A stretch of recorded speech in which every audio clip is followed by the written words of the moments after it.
I'm Julie Pace, Washington Bureau Chief for the Associated Press, and this is Ground Game. The coronavirus pandemic ranks among one of the most consequential stories ever covered by the Associated Press in its 170-year history. Here to take you inside the outbreak is AP's Larry Lage.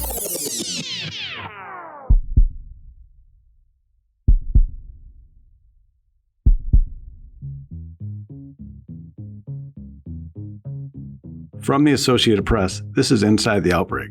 I'm Larry Lage, an AP sports writer based in Ann Arbor, Michigan, and I'll be filling in for Ralph Russo from time to time as a host here on Inside the Outbreak. Today is Monday, May 11th. The White House is becoming a microcosm of the challenges people are facing around the world while trying to get back to work during the pandemic. Vice President Mike Pence self-isolated for the weekend after a staff member tested positive. Today, he's back to work. In parts of the U.S. and around the world, lockdowns are loosening. In France, some shops and businesses are opening. In Spain, people are dining outside of cafes and restaurants. And in Shanghai, Disneyland has reopened. On today's show, we're joined by AP national writer David Crary to discuss homelessness in New York and how it is being impacted by the pandemic. For example, subways are closed each evening for the first time ever. They're no longer a place for the homeless to get some rest because they're closed for cleaning from 1 to 5 a.m. It is a pleasure to bring on David Crary, who has worked with the Associated Press since 1976 and has been a national writer since 1999. And our paths have crossed twice, once in Turin, Italy, covering the Winter Olympics, and once in Vancouver. How are you, David? I'm, all things considered, pretty good, and it's great to hear your voice, Larry. Yours as well. Your homeless story out of New York City, looking at how the pandemic is affecting that population, really struck me. And I want you to share with our listeners kind of the backstory of how that idea came to be and how you executed it along with our team of videographers and photographers to really put together a compelling package. Yeah, the starting point for this story, and it was a point that I think I repeated every time I reached out to a new aid worker or agency head. I said, I know it's always tough to be homeless in New York. I wanted them to know that we didn't think there was some new problem in the city. But I said, and they all agreed with me, it's got to be a hell of a lot tougher now during the pandemic. And the whole story was based on fleshing out that premise that everyone agreed with. And there were some couple of really visceral reasons why it's tougher and scarier. We can go into those whenever you're ready to do that. Yeah, please take us along your visit to St. Bart's in particular and who you met there and what you heard and saw and maybe what would have made the wire if you had another 500 words. Yeah, well, the first thing that struck me that had come out publicly before I did my story was that the shelters run by the city were becoming dangerous places. The city, to its credit, was pretty forthright in reporting high infection rate, came up to be hundreds of positive tests of mostly guys, some women in these shelters. So that a lot of the homeless people, if they were on the street, they wanted to stay on the street. If they were in the shelter, they maybe wanted to get out because it was scary. So the soup kitchen that I spent a couple of hours at outside a Episcopal church in a nice posh neighborhood of Manhattan, there was a line of about 300 homeless people there, almost all of them people who were living on the street, didn't want to spend time in the shelter. So this is where they would come once a day in the early evening, lining up, some of them waiting for hours to get some supper, some soup, a sandwich. It was a pretty moving sight. And it was there that I learned from the homeless people themselves and the amazing volunteers helping them out about the wariness of being in the city shelter. So that became a big part of my story. And then I learned some stuff I hadn't really thought about before that was pretty heartbreaking about how they've always struggled, these street people, to find bathrooms that they can use, and especially places where they could take a shower. And that whole wrenching quest that they live with all the time has become much, much harder during the pandemic. Some of the coffee shops they might use the restroom in have closed. Public restrooms, like the big ones at Grand Central Station, have closed. So it's just agony now for some of these guys to find a place to use the toilet and let alone to find a place to take a shower. It was really kind of heartbreaking to hear. And as you look at the subway system, its place in the homeless community, share with us how that has changed over the last weeks and months. Yeah, I think for a certain type of street person in New York, the subways had been a kind of place to spend the night for a long time. So it wasn't brand new that some homeless people were doing it.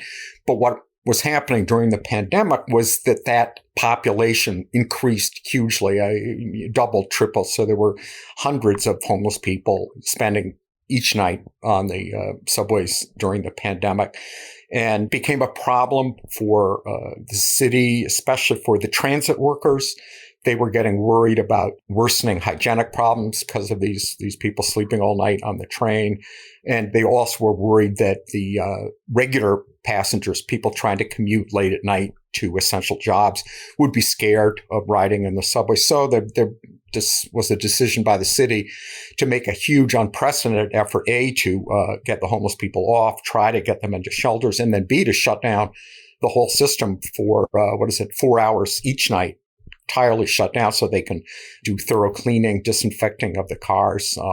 But there were some wrenching stories about the crews, the police and outreach workers going into these subway cars at midnight and trying to get these people off the subway and convince them to go to shelters. Sometimes they go, sometimes they refuse. What have you thought about Cuomo's response and some of his remarks regarding the homeless community in light of the pandemic? Personally, I hope I'm not getting out of line. He really should not have used the word disgusting. It's one thing to think about this is a pretty unpleasant situation, but I think a lot of advocates for homeless people were upset. Here's the governor with this huge following on his daily briefings, in effect saying that these homeless people, what they were doing was quote unquote disgusting.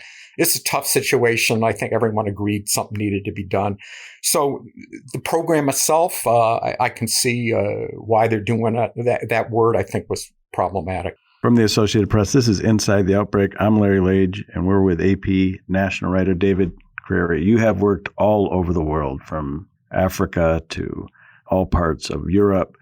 How does what we're experiencing as a news organization compare and contrast with anything you've done? And you've done just about everything you can do in this business and for this company for decades. You know, that's a fascinating question, and I could probably write a whole magazine article about that. But I guess what strikes me is the contrasts in a city in New York. I've been in shanty towns in Kenya and in South Africa, where everybody is living in dirt, poor poverty, shacks that they built themselves, mud on the ground, no sanitation.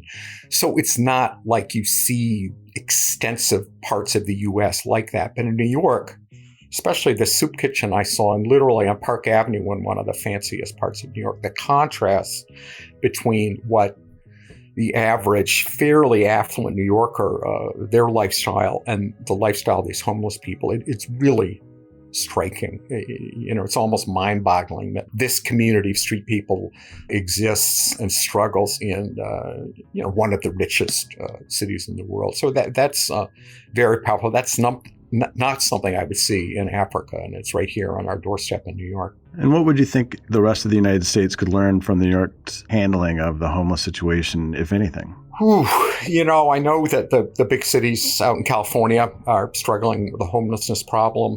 It's a tough one. There are no easy solutions. You're going to make somebody upset no matter what you do. I think the best way to do it is to have multiple options for these people. Good shelters, hopefully with semi-private rooms if possible for the ones who want to stay in shelters. But it's tough. And I think there's always a not in my backyard syndrome, even in a liberal city like San Francisco. So I'm not sure New York can, offer hey, here's how to do it. And especially in New York, they have the challenges with the subway system that some of these other cities don't have. So it's tough. I think it's tough for one city to say, hey, we figured it out, follow our lead. I'm not sure any city's capable of doing that. David, it's been a decade since we have spoken, and this was an absolute treat. I hope you and your family stay well and stay healthy, and I'll look forward to reading more of your work on apnews.com. Vice versa. It's great to catch up with you. All the best to you and all those close to you. Thanks a lot. Great talking with you. At apnews.com, today's One Good Thing feature is a story about retirees in multiple locations becoming volunteer DJs for a new online radio hour known as Radio Recliner. Pirate radio run by retirees. Radio Recliner. You can read that story and all of AP's coronavirus outbreak coverage at apnews.com. That's it for this episode of Ground Game. We'll be here every step of the way during this extraordinary moment in American politics and American life, giving you all the news you need to know.